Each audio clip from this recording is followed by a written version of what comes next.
What if I told you that the world you see right now isn't the real world? That it's really just one version of reality custom built just for you? Well, today we're going to dive into the incredible and, frankly, sometimes bizarre ways that other animals see everything around them. So let's just start with that big, mind-bending question. This vibrant, super detailed world you see all around you, is that what it really looks like? Or is it just your brain's best guess? A single station on a radio dial with a universe of other channels out there. And here's the thing. The truth is, our perception is shockingly narrow. All the colors we know and love, from the deepest red to the brightest violet, they're just this tiny, tiny sliver of something called the electromagnetic spectrum. That visible light is our little window to the universe. But for so many other creatures, that window is in a totally different part of the house, showing them a reality we literally can't even imagine. Okay, so to really get how wildly different their vision is, we've got to start with what we know best, our own eyes. The kind of eye that all vertebrates have, yep, that includes us, is often called a camera eye. And for a really good reason. It works on pretty much the exact same principles. It's almost a mechanical process, right? Light comes in through the cornea, the iris adjusts for brightness like an aperture, the lens focuses, and an upside-down image gets slapped onto the retina. But, and this is the important part, the real magic, the true heavy lifting, happens in that last step. Our brain, our personal supercomputer, takes that raw, messy, upside-down data and flawlessly builds the high-definition world we walk around in. All right, so that's us. Now let's flip the script completely and look at a totally different design. Forget a single lens, forget one sensor. I want you to imagine having thousands of tiny little eyes all working together at once. If you can do that, well, welcome to the world of an insect. So the building blocks of this wild-looking compound eye are these incredible little things called ommatidia. Each one, each dot, is its own little eyeball with a lens and light detectors. So instead of one big, detailed picture, the insect's brain gets thousands of tiny, low-res images that it stitches together into a kind of mosaic. It is a fundamentally different way of seeing. Now this number, this is the key to understanding a fly's entire reality. Get this, our brains can process about maybe 60 images per second. A fly can process 300. That is 5 times faster. For a fly, our entire world is playing out in slow motion.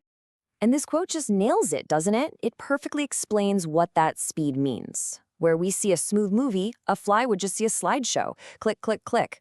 The frames just aren't moving fast enough for its brain. Even an electric light bulb. To us, it's a steady glow, but to a fly, it's a frantic, flickering strobe light.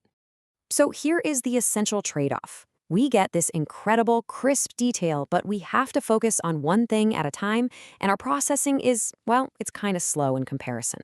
A fly gets a much lower res, sort of pixelated image, but it sees everything in focus all at once, and it processes movement at lightning speed, which is perfect for spotting, say, a rolled-up newspaper coming from any direction.